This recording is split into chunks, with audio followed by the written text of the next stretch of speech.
Hello नमस्कार दोस्त, मलाखा सिंह आपके अपने channel GK by Malaram sir पर आपका हार्दिक स्वागत करता हूं।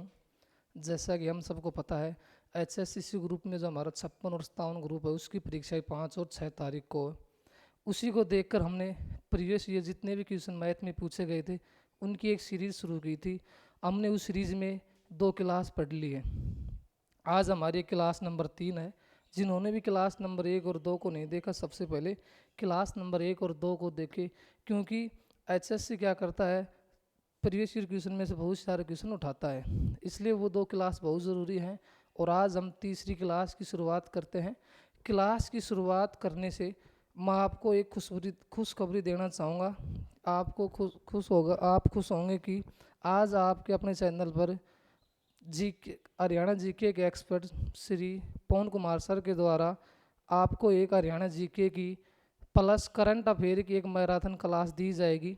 और यह क्लास आपके अपने चैनल पर 6:30 बजे शाम को लाइव होगी, तो आप ज़्यादा से ज़्यादा संख्या में क्लास में आए।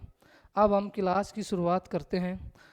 हमारा पहला क्वेश्चन है कि यदि 12 पेनों की खरीद कीमत 8 पेनों की बिक्री कीमत के बराबर है तो लाभ परसेंट क्या होगा। इन हमारे पास है कि जो 12 पेनों को जब हम खरीदते हैं तो जो उनका मूल्य है वो हमारे पास बराबर है, किसके बराबर, 8 पेनों की बिक्री के बराबर।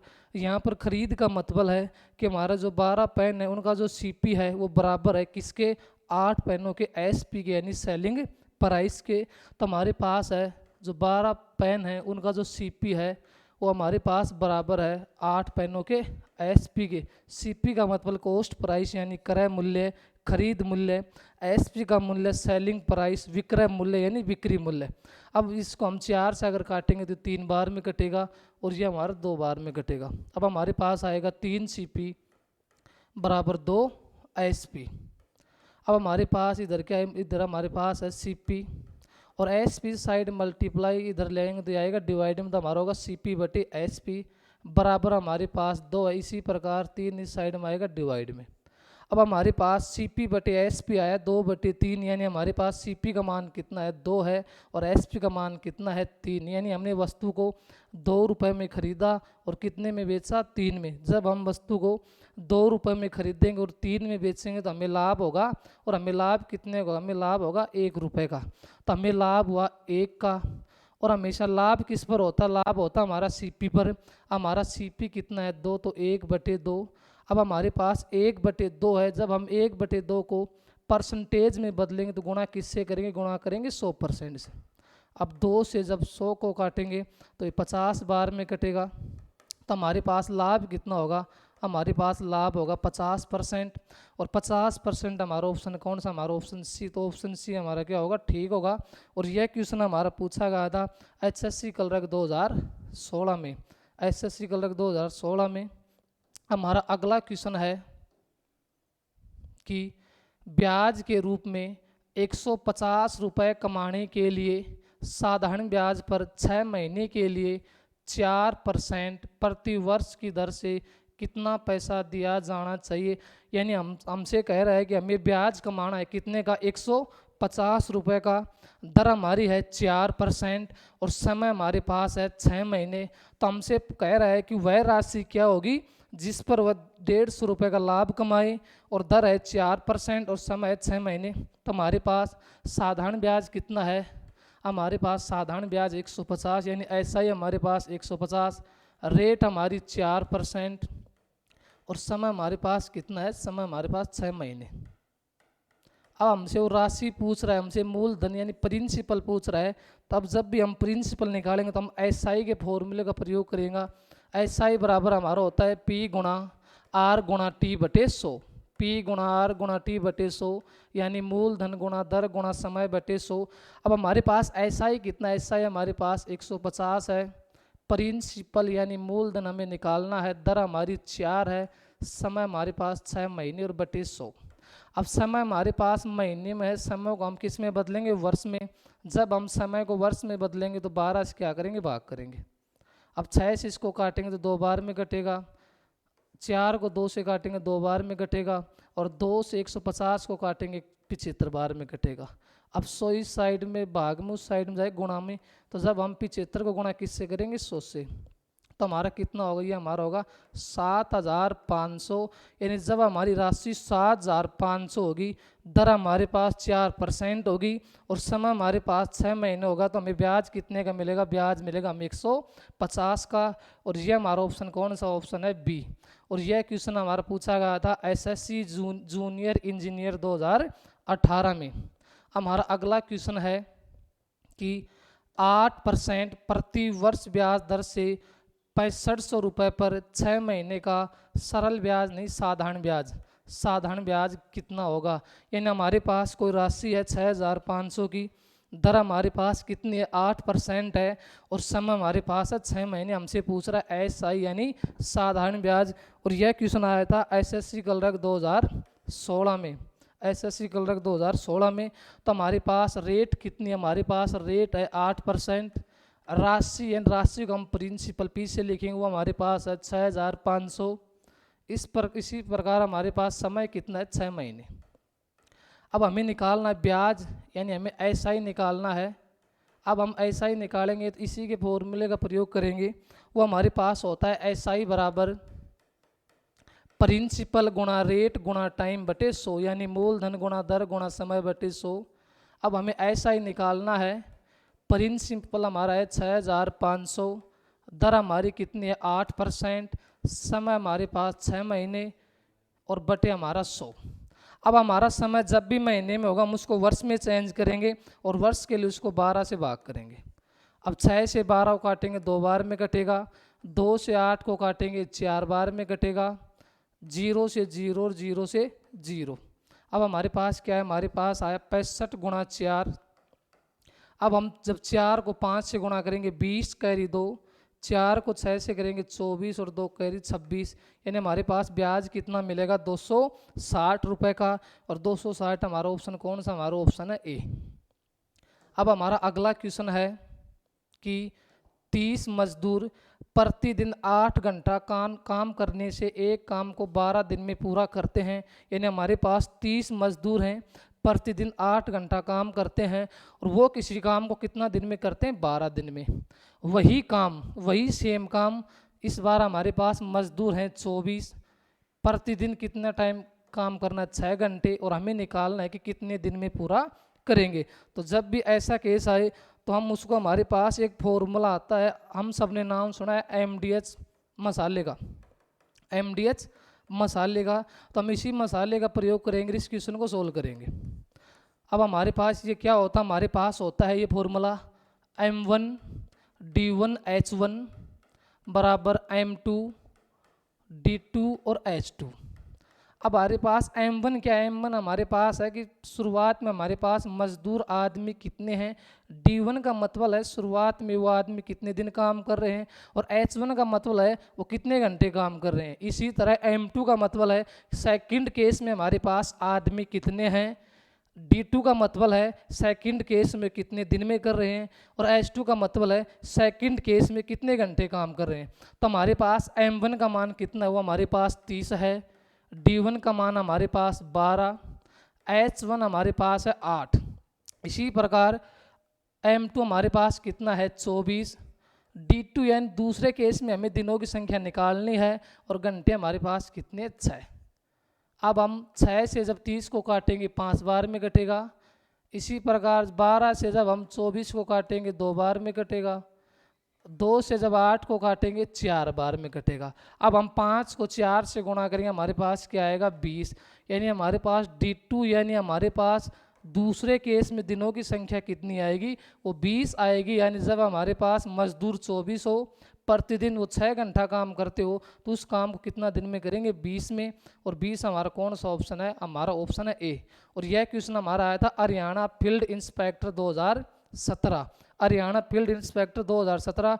और इस प्रकार का क्वेश्चन आपको ज़रूर देखने को मिलेगा 5 या 6 तारीख को कोई ना कोई शिफ्ट में ज़रूर। अब हमारा अगला क्वेश्चन है कि ए किसी कार्य को 10 दिन में करता है, बी उसी कार्य को 15 दिन में करता है। यदि वे दोनों एक साथ उसी कार्य को करें तो कितना दिन में पूरा कर सकेंगे। और यह हमारा आया था हरियाणा क्लर्क 2016 में। हरियाणा कलरक 2016 में, यानी ए किसी कार्य को हमारे पास 10 दिन में करता है, बी उसको 15 दिन में करता है, दोनों कितने दिन में करेंगे। तो हम देखते हैं कि हमने ले लिया एक आदमी हमारे पास ए है और एक हमारे पास बी है। ए कितने दिन में करता है, ए 10 दिन में और बी करता है 15 दिन में। सबसे पहले हम कुल कार्य निकालेंगे, और जब भी हम कुल कार्य की बात करेंगे तो हम 10 और 15 क्या लेंगे, एलसीएम लेंगे, और 10 और 15 का एलसीएम कितना होता है 30। तो हमारे पास कुल कार्य कितना, हमारे पास कुल कार्य 30 यूनिट है। अब हमने देखा कि ए 10 दिन में उस कार्य को पूरा करता है और वो कार्य कितना है, 30 है। अब हम एक का एक दिन का कार्य निकालेंगे तो 30 को जब 10 से भाग देंगे तो एक दिन में कितना काम करेगा, वो 3। इसी प्रकार बी का निकालेंगे तो 30 को 15 से भाग देंगे, कितने बजाएगा, 2 पर। मतलब ए एक दिन में कितना काम करेगा, 3, और बी कितना करेगा, 2। अब हमारे पास कुल कार्य कितना है, कुल कार्य हमारे पास 30 है, जिसमें से ए एक दिन में 3 करता है और बी 2 करता है। दोनों एक दिन में कितना करेंगे, 3 + 2, तो दोनों एक दिन में कार्य करेंगे 5। एक दिन में दोनों जब मिलकर कार्य करेंगे 5 करेंगे, और हमें कार्य कितना करवाना है, 30। तो 30 को जब हम 5 से भाग देंगे तो यह 30 को 6 बार में काटेगा, यानी दोनों मिलकर उस कार्य को कितना दिन में करेंगे, 6 दिन में। यानी 6 दिन में हमारा कार्य क्या हो जाएगा, पूरा। और 6 दिन हमारा ऑप्शन कौन सा, ऑप्शन हमारा है बी। अब हमारा अगला क्वेश्चन है कि अमूल अकेले किसी कार्य को 2 दिन में करता है और बिंदु उसी कार्य को 6 दिन में करती है। यानी हमारे पास अमूल नाम का कोई लड़का है, वो किसी कार्य को 2 दिन में पूरा करता है। इसी प्रकार एक बिंदु है, वो उसको कितने दिन में करती है, 6 दिन में। दोनों मिलकर उसे कितने दिन में पूरा करेंगे, तो हम इसको देखते हैं। हमारे पास 2 है, हमने मान लिया अमूल को हमने ए से लिख लिया और बिंदु को हमने बी से लिख लिया। अब अमूल कितने दिन में करता है, 2 दिन में, और बिंदु कितने दिन में करती है, 6 दिन में। तो सबसे पहले हम क्या निकालेंगे, कुल कार्य निकालेंगे, और कुल कार्य के लिए हम दोनों को निकालेंगे एलसीएम। अब हमारे पास 6 और 2 का एलसीएम कितना होता है, हमारे पास एलसीएम होता है 6। यानी हमारे पास कुल कार्य 6 है। अब 6 कार्य को अमूल 2 दिन में करता है। अब अमूल के एक दिन का कार्य निकालेंगे तो 6 को जब 2 से भाग देंगे तो 3 आएगा। इसी प्रकार 6 को 6 से भाग देंगे 1। यानी हमारे पास अमूल एक दिन में कितना काम करता है, 4, और बिंदु एक दिन में कितना काम करती है, 1। अमूल एक दिन में 3 काम करता है और बिंदु एक दिन में 1 काम करती है। अब हमारे पास कुल कार्य कितना है, 6 है। अमूल एक दिन में 3 और बिंदु करती है 1, तो दोनों एक दिन में काम कितना करेंगे, 4। हमें काम करवाना है 6, तो हम 6 को 4 से भाग देंगे तो 2 से 2 बार में कटेगा और 2 से 3 बार में। तो हमारे पास क्या आएगा, 3/2 दिन। यानी दोनों वो उस कार्य को कितने दिन में करेंगे, दोनों उस कार्य को करेंगे 3/2 दिन में, 3/2 दिन में। और यह क्वेश्चन हमारा आया था हरियाणा पटवारी 2015 में, तो इस बार भी ऐसा क्वेश्चन आने की पूरी संभावना है। हमारा अगला क्वेश्चन है कि 2 पाइप ए और बी किसी होज को क्रमशः 20 और 30 मिनट में भर सकते हैं। यदि पाइप एक साथ खोले जाए तो होज कितने समय में भर जाएगा। यानी हमारे पास ए पाइप है, वो उस होज को 20 घंटे में भरता है और बी कितने में, 30 में। अब हमसे कह रहा है कि अगर हम दोनों पाइप को एक साथ खोल दें तो दोनों उसको कितने समय में भरेंगे। तो वही काम हमने मान लिया कि पहला हमारा होज ए है और दूसरा क्या है, बी है। ए कितने मिनट में भरता है, ए भरता है 20 मिनट में, और बी कितने मिनट में, बी भरता है हमारा 30 मिनट में। सबसे पहले हम निकालेंगे होज की क्षमता क्या है, और जब भी हम क्षमता की बात करेंगे तो हम 20 और 30 का क्या लेंगे, एलसीएम। 20 और 30 का एलसीएम हमारे पास होगा 60, तो उसकी क्षमता आएगी कि होज में कितना पानी आएगा, वो आएगा 60 लीटर। अब बी उसको कितने मिनट में भरता, ए भरता है उसको 20 मिनट में और बी भरता है 30 मिनट में। जब हम बात करें कि ए ओ 1 मिनट में कितना भरेगा, तो जब हम 60 को 20 से भाग देंगे तो ये कितना भरेगा, 1 मिनट में 3 लीटर, और जब 30 को 60 से देंगे तो ये कितना भरेगा, 2। मतलब ए 1 मिनट में भरेगा 3 लीटर पानी और बी कितना भरेगा, 2। अब हमें निकालना है कि दोनों कितने समय में भरेंगे। तो हमारे पास कुल कितना है, कुल हमारे पास 60 लीटर है, जिसमें ए भरता है 1 मिनट में 3 और बी भरता है 2। दोनों 1 मिनट में कितना भरेंगे, 3 और 2 5। दोनों 1 मिनट में भरेंगे 5। हमें भरवाना है 60, तो हम 60 को किससे भाग देंगे, 5 से। तो 5 से काटेंगे तो 12 बार में कटेगा। तो दोनों कितने टाइम में भरेंगे, दोनों भरेंगे 12 मिनट में। और 12 मिनट हमारा कौन सा ऑप्शन है, हमारा ऑप्शन है बी। तो बी ऑप्शन हमारा क्या होगा, ठीक होगा। हमारा अगला क्वेश्चन है कि दो रेलगाड़ियां 65 किलोमीटर प्रति घंटा तथा 45 किलोमीटर प्रति घंटा की रफ्तार से चल रही हैं। तेज वाली रेलगाड़ी धीमी रेलगाड़ी से किसी व्यक्ति को 18 सेकंड में पार करती है। पहली रेलगाड़ी की लंबाई कितनी है? सबसे पहले हमने देखा कि दोनों रेलगाड़ी एक ही दिशा में दौड़ रही है। जब भी रेलगाड़ी एक दिशा में दौड़ेंगी तो सबसे पहले हमें उसकी सापेक्ष चाल निकालनी पड़ेगी, यानी रिलेटिव स्पीड। तो सबसे पहले हम जब सापेक्ष चाल की बात करेंगे तो हमारी सापेक्ष चाल क्या होती है? जब भी रेलगाड़ी एक दिशा में जाएगी तो दोनों की चाल में हम क्या करेंगे? डिफरेंस करेंगे, अंतर करेंगे। यानी हमारे पास पहले की कितनी हुआ? हमारे पास 65 है और दूसरे की कितनी है? 45। तो 65 में हम कितना माइनस करेंगे? 45। माइनस क्यों कर रहे हैं? जब भी एक दिशा में दो रेलगाड़ी दौड़ेंगी तो दोनों की चाल क्या होगी? माइनस। तो जब हम 65 में 45 माइनस करेंगे तो हमारे पास आएगा 20 किलोमीटर प्रति आवर। अब आगे हमारे पास क्या है कि धीमी रेलगाड़ी किसी व्यक्ति को 18 सेकंड में पार करती है। चाहे रेलगाड़ी धीमी हो चाहे तेज हो, जब भी वो किसी पोल को पार करे या किसी आदमी को पार करे तो वो खुद की लंबाई को पार करती है। किसको? खुद की लंबाई को। तो समय कितना लेती है? वह समय हमारे पास लेती है 18 सेकंड। अब समय हमारा सेकंड में है तो जो हमारी चाल इसको हमें बदलना पड़ेगा मीटर में, और हमारे पास है 20 किलोमीटर, इसको मीटर में बदलेंगे तो गुणा करेंगे 5/18 से। जब 5/18 से गुणा करेंगे तो बदलेगा मीटर पर सेकंड में। 2 से काटेंगे 9 बार में और 2 से काटेंगे 10 बार में, तो हमारे पास कितनी होगी? 10 को 5 से करेंगे 50/9 मीटर पर सेकंड। अब हमें क्या निकालनी है? पहली रेलगाड़ी की लंबाई। लंबाई की हम बात करते हैं, डिस्टेंस की बात करते हैं, हमारे पास क्या होती है? वो हमारे पास होती है speed into time. Speed into time. Speed हमारे पास है 50/9 और टाइम हमारे पास कितना है? 18। 9 से 18 को काटेंगे 2 बार में कटेगा, और 50 को जब 2 से गुणा करेंगे हमारे पास कितना आएगा? 100 मीटर। यानी जो हमारे पास रेलगाड़ी उसकी लंबाई कितनी है? 100 मीटर है। और 100 मीटर हमारा ऑप्शन कौन सा? हमारा ऑप्शन है सी। तो सी ऑप्शन हमारा ठीक होगा। और यह क्वेश्चन हमारा पूछा गया था हरियाणा पटवारी 2015, और ऐसा क्वेश्चन हर बार पूछा जाता है और इस बार भी इस क्वेश्चन को एचएससी जरूर टारगेट करेगा। तो इस क्वेश्चन को हमें बहुत ध्यान से देखना है। हमारा अगला क्वेश्चन है कि 60 किलोमीटर प्रति घंटा की रफ्तार से जा रही 65 मीटर लंबी रेलगाड़ी एक बिजली के खंभों को कितनी देर में पार करेगी? अब हमारे पास है चाल कितनी है? हमारे पास चाल रेलगाड़ी की है 60 किलोमीटर प्रति घंटा।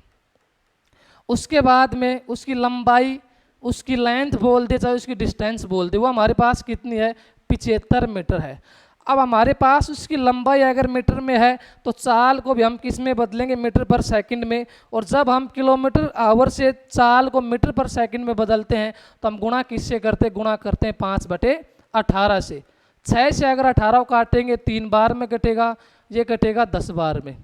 अब हमारे पास 10 को 5 से गुणा करेंगे, हमारा आएगा 50/3 मीटर पर सेकंड। यानी हमारे पास रेलगाड़ी की चाल कितनी है? 50/3 मीटर पर सेकंड, और उसकी लेंथ है 75 मीटर। हमें निकालना है टाइम यानी समय, और समय हमारे पास होता है distance upon speed. Distance upon speed. Distance हमारी है डिस्टेंस हमारी है 75 और बटे स्पीड हमारी है 50/3। 25 से जब काटेंगे 2 बार में, ये 25 से 3 बार में। अब ये 3 जब 3 से गुणा होगा तो ये बनेगा 9, और नीचे हमारे पास क्या है? 2, और 9 को जब हम 2 से भाग करेंगे हमारे पास आएगा 4.5, और समय किस में आएगा? सेकंड में, क्योंकि हमने स्पीड को मीटर पर सेकंड में बदल लिया था।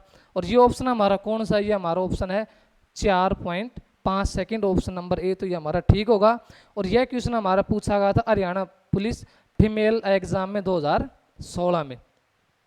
हमारा अगला क्वेश्चन है कि एक आदमी ए शहर से बी शहर की दूरी स्कूटर की सवारी कर 30 किलोमीटर प्रति घंटे की चाल से तय करता है तथा वापस बी से ए 20 किलोमीटर घंटे की चाल से लौटता है, उसकी औसत चाल।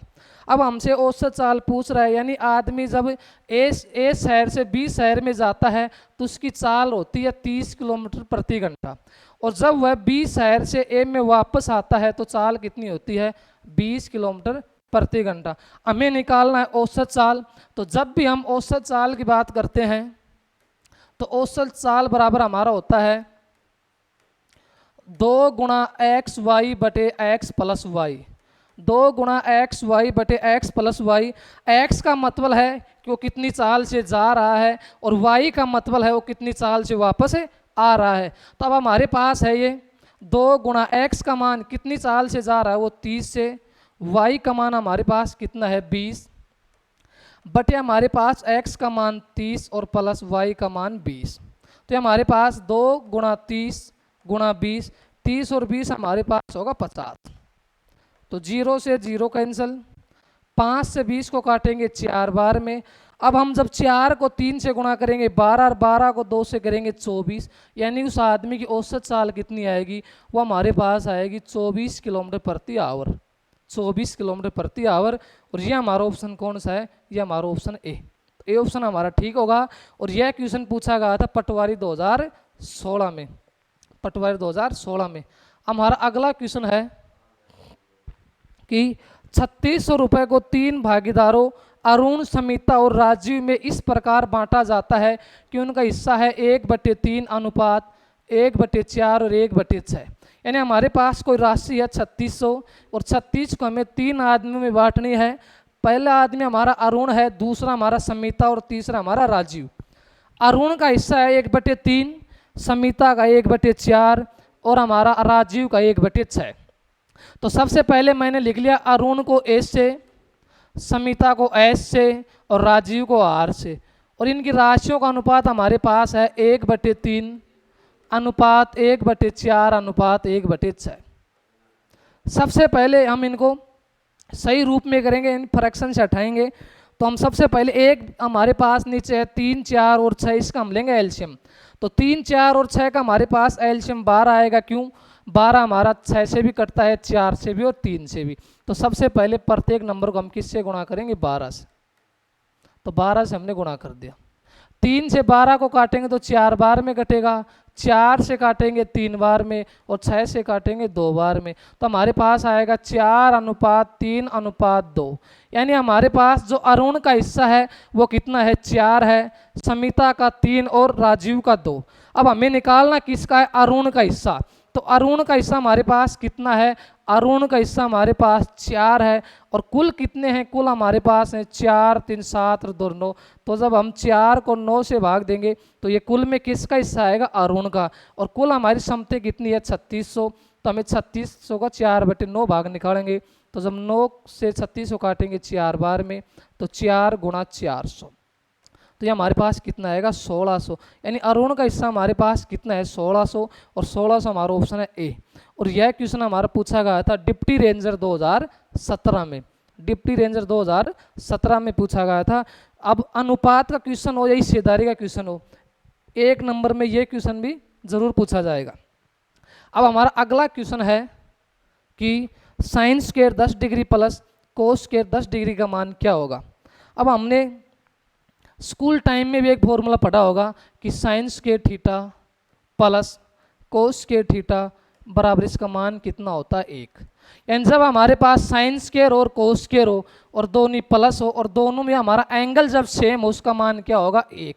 तब हमने देखा कि sign square plus cos square और दोनों में थीटा क्या है, बराबर है। तो जब भी हमारे पास sine square plus cos square आए और जब हमारे थीटा का मान बराबर आए तो कितनी भी बड़ी नंबर, कितनी बड़ी संख्या हो उसका आंसर हमेशा कितना होगा, ए होगा। और हमारा ए ऑप्शन कौन सा है, ए हमारा ऑप्शन है सी। तो सी ऑप्शन क्या होगा, ठीक होगा। और यह क्वेश्चन हमारा आया था HSC पैम ऑपरेटर में, HSC पैम ऑपरेटर में। हमारा अगला क्वेश्चन है कि साइन और कोस का मान किसके बीच होता है। हमारे पास क्वेश्चन है कि साइन और कोस का मान किसके बीच होता है। तो हमें यह बात याद रखनी है कि जब भी हमसे साइन और कोस के मान की बात करें तो हमेशा साइन और कोस का मान किसके बीच होता है, वो हमारा होता है 0 और 1 के बीच। किसके बीच, 0 और 1 के बीच। और ये हमारा ऑप्शन कौन सा है, हमारा ऑप्शन ए। तो ए ऑप्शन हमारा क्या होगा, ठीक, कि जब भी साइन और कोस के मान की बात करेगा तो वो आएगा 0 से लेकर 1 तक। और यह हमारा पूछा गया था असिस्टेंट सेक्रेटरी। हमारा अगला क्वेश्चन है, आज की क्लास हमारी यहीं तक रहेगी। और आपको अगर क्लास अच्छी लगे तो आप चैनल को ज़्यादा से ज़्यादा लाइक, शेयर एंड सब्सक्राइब करें। धन्यवाद।